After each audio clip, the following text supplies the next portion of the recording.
SCI तक आप लोगों का एससीआई तक चैनल में स्वागत है। आज हम लोग क्लास 9 के चैप्टर फर्स्ट के बारे में पढ़ने वाले हैं।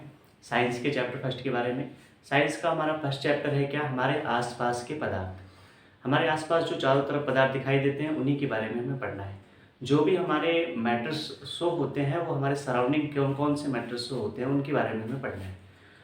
इस चैप्टर के अंदर हमने कवर करना है कि मैटर्स जो होते हैं वो हमारे चारों तरफ जो दिखते हैं वो कौन कौन से स्टेजेस में होते हैं, कौन कौन से उनकी अवस्थाएं होती हैं। भाई हम जानते हैं हमारे आसपास बहुत सारे पदार्थ नज़र आते हैं दुनिया में, जैसे सूर्य, तारे, और हमारे आसपास अगर देखें तो कुर्सी, मेज और साथ के साथ दूध, दही, कुछ गैसें। तो ये बहुत सारे पदार्थ हैं जो हमारे आसपास नज़र आते हैं। हमें इनकी आज विशेषताएं कुछ जाननी है। तो पहले तो हम यही जान लेते हैं कि पदार्थ क्या होता है। जो हमारे आसपास दिखता है वो होता क्या है पदार्थ। पदार्थ को हम इंग्लिश में मैटर बोलते हैं या इसी को हम द्रव्य भी बोलते हैं। देखिए, सबसे पहले हम स्टार्ट करते हैं द्रव्य के बारे में, पदार्थ के बारे में जो हमारे आसपास नजर आते हैं।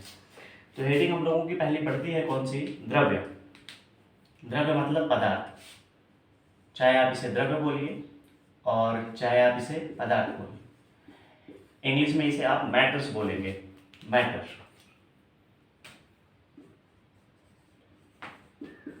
मैटर हमारे चारों तरफ जो नजर आता है वही मैटर है। जैसे मेरे हाथ में ये मार्कर नजर आ रहा है, ये भी एक टाइप का मैटर है। इस व्हाइट बोर्ड पे मैं नोट कर रहा हूँ, लिख रहा हूँ कोई भी चीज़ है, ये भी व्हाइट बोर्ड भी क्या है, एक मैटर है। कोई भी चीज़ें हमें जो दिख जाए वो सारी की सारी चीज़ें मैटर है। तो मैटर की डेफिनेशन भी कुछ ऐसी ही बनेगी। क्या डेफिनेशन बनेगी, हिंदी में पहले मैं बना के लिख रहा हूँ।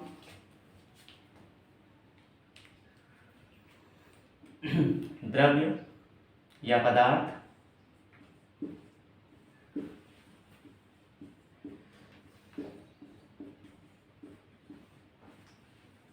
वह होता है, द्रव्य अथवा पदार्थ वह होता है जो स्थान घेरता है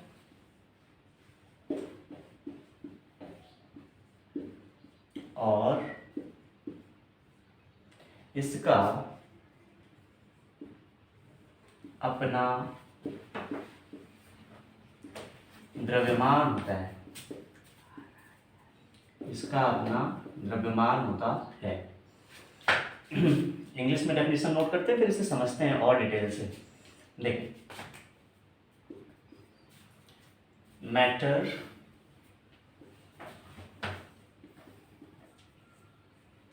matters are those which have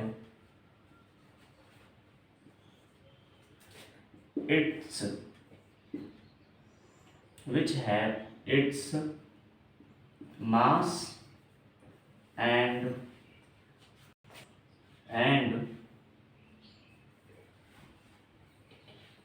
place contained, which have mass and place containing nature। तो क्या बोलेंगे, क्या समझेंगे इसके बारे में हम। द्रव्य अथवा पदार्थ वह होता है जो अपना स्थान घेरता है, जो जिसका मतलब कि स्थान घेरने का नेचर होता है। जैसे ये मार्कर, तो ये मार्कर जैसे रखा हुआ है, तो मेरे हाथ के ऊपर रखा हुआ है, तो ये इसका खुद का स्थान घेरने का नेचर है। जहाँ भी है ये अपना स्थान घेरेगा। यहाँ रख दूँ तो मैं इसका ये यहाँ भी अपना स्थान घेर लेगा। कुल मिला के अपना जितना भी उसका वॉल्यूम है, शेप है, उसके बराबर का वो स्थान घेरेगा, तो द्रव्य कहलाएगा। तो मैटर कहेंगे इसको हम। एग्जाम्पल में लिख देता हूँ मैटर्स का, दोनों में समझ लेता हूँ। एग्जाम्पल जैसे एग्जाम्पल में हो जाएगा क्या, दूध। ये मार्कर मेरे हाथ में, मार्कर लिख रहा हूँ। लोहा, कॉपर, वायु भी एक मैटर है। वायु भी एक प्रकार का मैटर है, एयर।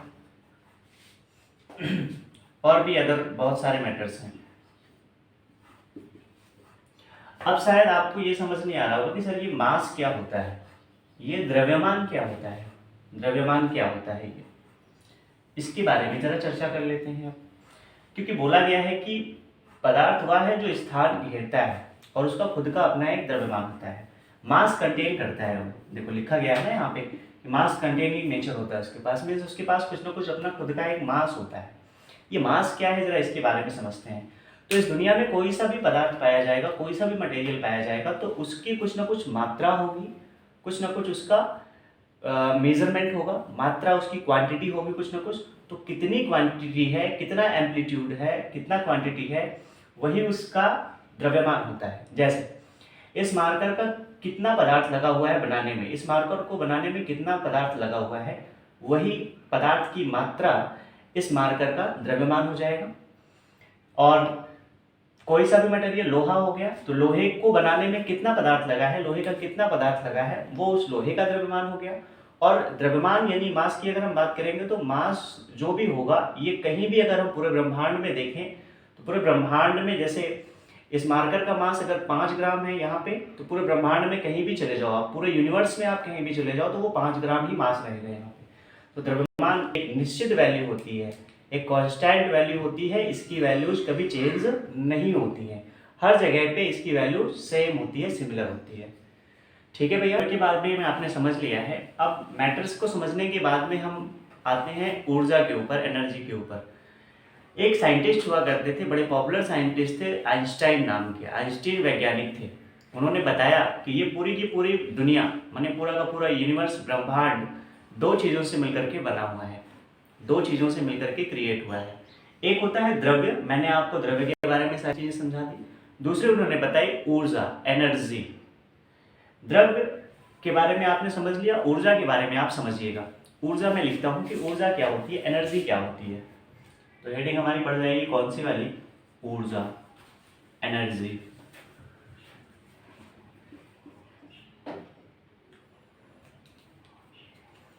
किसी भी वस्तु के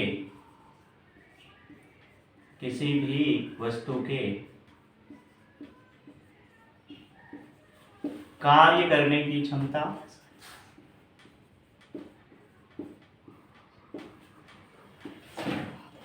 कार्य करने की क्षमता को ऊर्जा कहते हैं।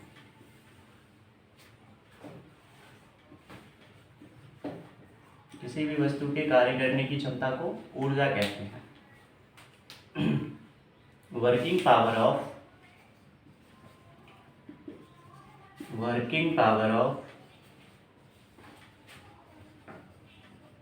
Anything called energy, working power of anything called energy.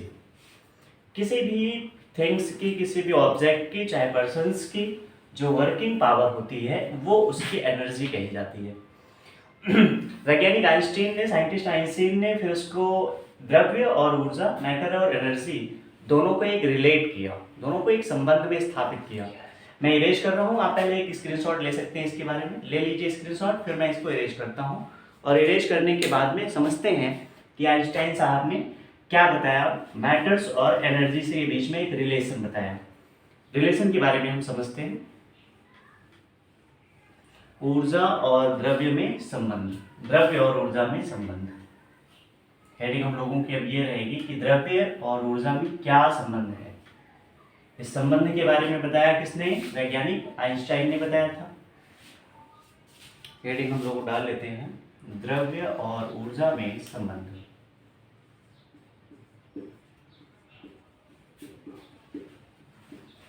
द्रव्य और ऊर्जा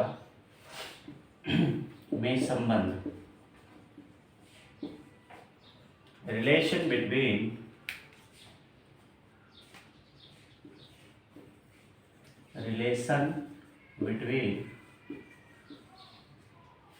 मैटर एंड एनर्जी। एनर्जी और मैटर में क्या रिलेशन है, इसके बारे में हमने अब समझना है। मैंने कहा कि इसके रिलेशन के बारे में बताया साइंटिस्ट आइंस्टाइन ने, वैज्ञानिक आइंस्टाइन ने बताया इसके बारे में।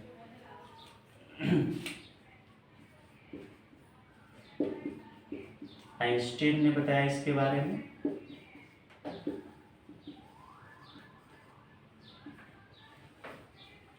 आइंस्टाइन बता रहे हैं इसके बारे में। क्या बताते हैं जरा सुनिएगा इसके बारे में। किसी भी वस्तु की ऊर्जा और द्रव्यमान में एक रिलेशन बताते हैं, और वो रिलेशन होता है E is equals to MC square. E बराबर MC square. E is equals to MC square. Scientist ने कहा कि भाई किसी भी मटेरियल का, किसी भी वस्तु का, किसी भी मैटर का यदि नष्ट होगा, वो यदि वो नष्ट होगा तो उससे जो ऊर्जा निकलेगी वो उस मैटर के इक्वल होगी। क्या होगी भाई? किसी भी वस्तु का अगर मान लीजिए मैटर का जो मास है वो m है, अगर वो नष्ट हो रहा है लगातार, तो नष्ट होने के बाद वो ऊर्जा देगा। कितनी ऊर्जा देगा? वो MC स्क्वायर के बराबर ऊर्जा देगा। यहाँ पे मैं लिख देता हूँ सब चीज़ों का मतलब क्या है। जहाँ वेयर E बराबर ऊर्जा है, M बराबर कोई भी वस्तु जो है उस वस्तु का द्रव्यमान, मास ऑफ ऑब्जेक्ट, एनर्जी, और C इज इक्वल्स टू है प्रकाश का वेग।